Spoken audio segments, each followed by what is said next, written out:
ভাবি, আপনাদের ফ্রিজে কি জায়গা আছে? যদি আপনাদের ফ্রিজে জায়গা থাকে তাহলে আমার এই 1 কেজি গোশ একটু ফ্রিজে রাখেন না।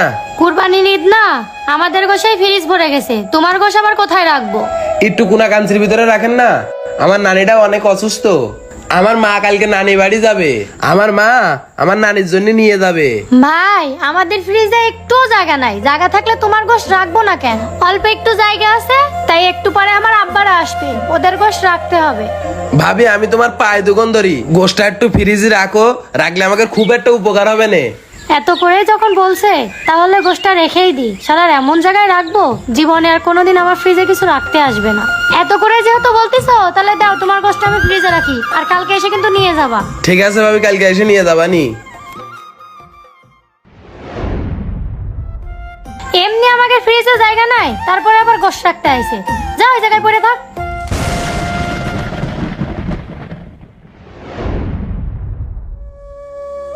ও ভাবি, ভাবি, এ আমার গোশটা একটু দেন। এ নাও তোমার সেই গোশ। বিষয়টা আমি বুঝলাম না, গোস্ত দিয়ে পচা পচা গন্ধ বেরোচ্ছে কেন?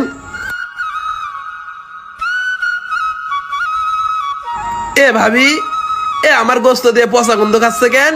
তোমার গোস্ত দিয়ে পচা গন্ধ করছে কেন তা আমি কি করে বলবো? মনে হয় 10-15 বার থেকে খুঁটে নিয়ে এসে থুইছো, এই জন্যই পয়সে গেছে। শুধু কি আমার গোশই পচে গেছে নাকি আপনাদের গোশও পচে গেছে ভাবি? আমার গোশ পচতে কেন? আমার গোশ কি তোমার মতন 10 বাড়ির থেকে কুড়াই নিয়ে এসে থোয়া নাকি যে পচে যাবে? কপাল ভালো যে তোমার গোশের জন্য আমার গোশ পচে যায়নি। যাও এখান থেকে, সরো।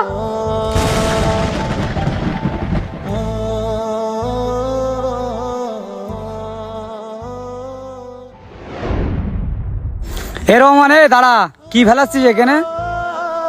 গোস্ত ফেলাচ্ছি এই জায়গা।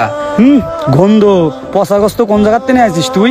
আর এই গোস্ত পয়সে গেছে কি করে? কপালের দোষে, কপাল খারাপ তাই গোস্তটুক পচে গেছে। কপাল খারাপ না, তোরা এই যে গরিব সাজিস, গরিব হাবাইতের মতন কুরবানি দি, আর তোরা গোস্ত কুড়োয় বেড়াস।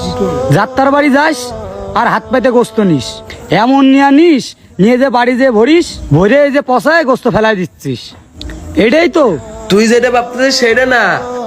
কুরবানিতে আমি কোন জায়গায় যাইনি গোশ চাতি। বাড়ি এসে দুইজন 1 কেজি গোশ দিয়ে গেল, তাই আম্মু না রান্ধে নানির জন্য রেখে দিল। নানি অসুস্থ, তাই আম্মু বলল তোর হ্যান্ড ব্যাগের ফ্রিজে গিয়ে গোশটা রেখে আয়। রাখতে যাওয়ার পরে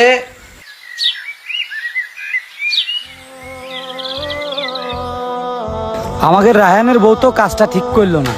রহমানরা মরা গরিব, রহমানের গোষ্ঠটা ওরা পচাই ফেললো। এই কাজটা কি ওরা ঠিক করলো? রহমান, এই নিয়ে তুই কোনো কষ্ট পাইস নে, আল্লাহর বিচার করবে। আর কখনো যদি ফ্রিজে গোশ মাছ যদি রাখা লাগে, তা তুই আমার বাসায় রেখে আসিস। ঠিক আছে ভাই, থাক, আমি গেলাম। আচ্ছা ঠিক আছে। যারা সর্বদাই মানুষকে ক্ষতি করার উদ্দেশ্য নিয়ে ঘোরেন, তারা একটা কথা মাথায় রাখবেন, উপর দিকে ঢিল মারলে সেই ঢিল নিজের মাথায় এসে পড়ার চিন্তা ভাবনাও থাকে। তাই কারোর উপকার করতে না পারলে ক্ষতি করার মতো মন মানসিকতা নিজের ভিতর থেকে বের করে ফেলতে হবে।